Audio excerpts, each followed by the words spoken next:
The Las Vegas Grand Prix delivered something extraordinary, something that may have just rewritten the 2025 Formula One championship narrative in a single, breathtaking night. Max Verstappen, under the glare of the neon strip, produced a performance so calculated, so ruthless, that it didn't just win him the race, it may have just saved his dream of becoming a five-time world champion. This wasn't just another race, this was a masterclass in pressure, precision and pure racing instinct. And tonight, we're diving into how Max turned what looked like a fading title bid into a roaring comeback that has shaken the entire paddock. Before we begin, imagine this. You're starting second on a circuit where one wrong move means the end of your title hopes. Your lead rival, Lando Norris, starts on pole with a 39-point cushion. You have to outscore him by at least 10 points just to keep your championship alive. And here in the city where dreams are built on a roll of the dice, your entire season hangs on a single moment. That's the kind of pressure Max Verstappen walked into, and the way he responded, well, let's just say the casinos weren't the only things dealing with high stakes. Lights out. Lando Norris tries a Schumacher-style chop, an aggressive defensive move meant to shut down Max before turn one. It's bold, it's risky, and it backfires spectacularly. Norris goes too deep on the brakes, sails off the racing line, and Max slips through like a knife through butter. But that's not all. George Russell muscles his way past Norris too, dropping the championship leader to third within seconds of the start. And right there, the entire race flips. It's as if the universe said, Max, here's your lifeline. Now let's see what you do with it. Max begins building a rhythm, lap after lap, corner after corner, using Red Bull's low downforce advantage to stretch the field. Russell stays within a 0.3 window early on, pushing Max, challenging him, probing for a weakness. But Max remains ice cold, calculating every corner exit, every braking point, and soon Russell begins to fade. Steering issues hit the Mercedes and Norris starts creeping back into play. McLaren pushes him on the radio, "Go and get Verstappen!" But deep down, everyone knows it's easier said than done. Here comes a quick pattern interrupt, because honestly, watching Norris push while fuel saving so aggressively in the final laps had him driving like someone trying to make it home with 0 rupees left on their mobile balance. But jokes aside, the tension was real. This wasn't just a chase, it was desperation meeting discipline. Pit stops arrive. Russell bites first on lap 18. Norris follows on lap 23. Max finally dives in on lap 26, perfectly timing his stop to retain the lead. That's the kind of strategic discipline that wins championships. Red Bull nails the stop, Max rejoins ahead, and the tone of the race shifts from "can Norris catch him?" to "can he even get close?" And the answer becomes clearer with every lap: no. Meanwhile, chaos continues down the grid. Oscar Piastri, the only other title contender, gets clipped by Liam Lawson at turn 1. He drops to P7. He fights his way through the field, but traffic suffocates his progress. His podium hopes evaporate. Max's win increases the pain because Piastri finishing P4 means he now trails Norris by 30 points with Qatar looming. And Max, still 39 points behind Norris, but crucially, still alive. His season lives on, now back to the front. Norris eventually passes Russell to take second, but by that time, Max has built a 5-second buffer.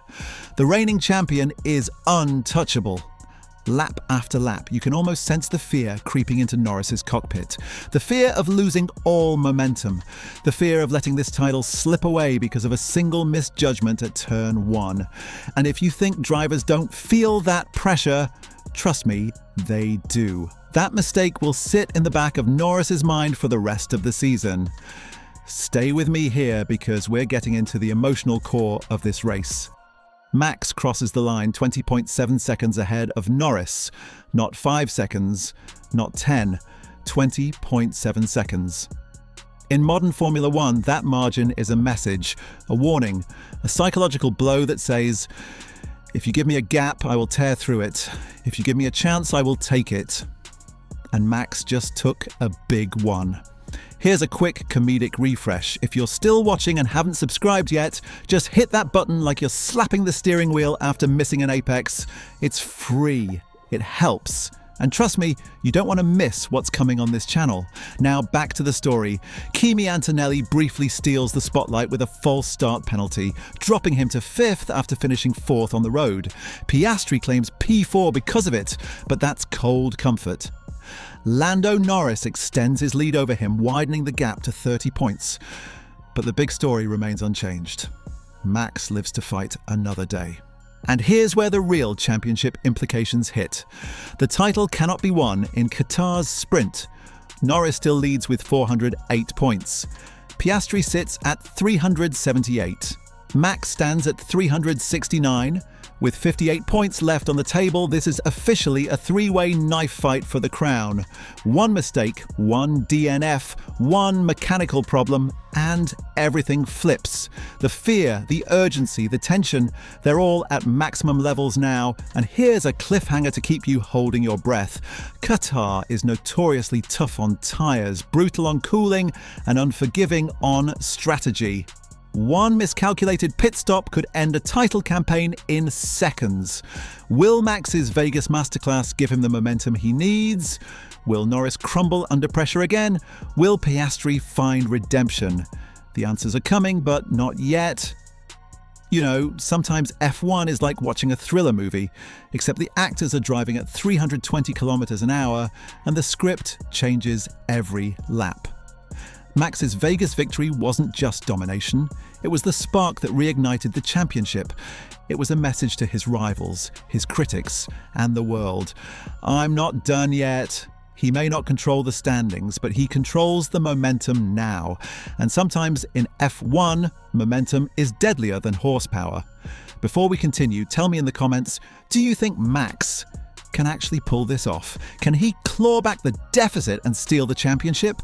Or will Norris recover and finally claim his first world title?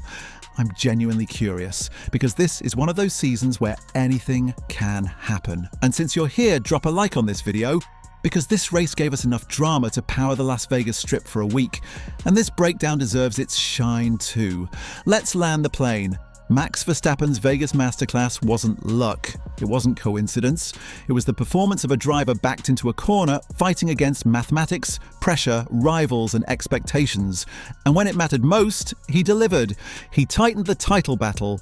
He restored the fear that other drivers feel when they see the Red Bull #1 in their mirrors. And he turned the final 2 races into a showdown filled with tension, strategy, and raw emotion. The title is far from decided. As we head into Qatar, the only question that matters now is, who wants it more? Max? Lando? Piastri? The answer will define careers. Thank you for watching.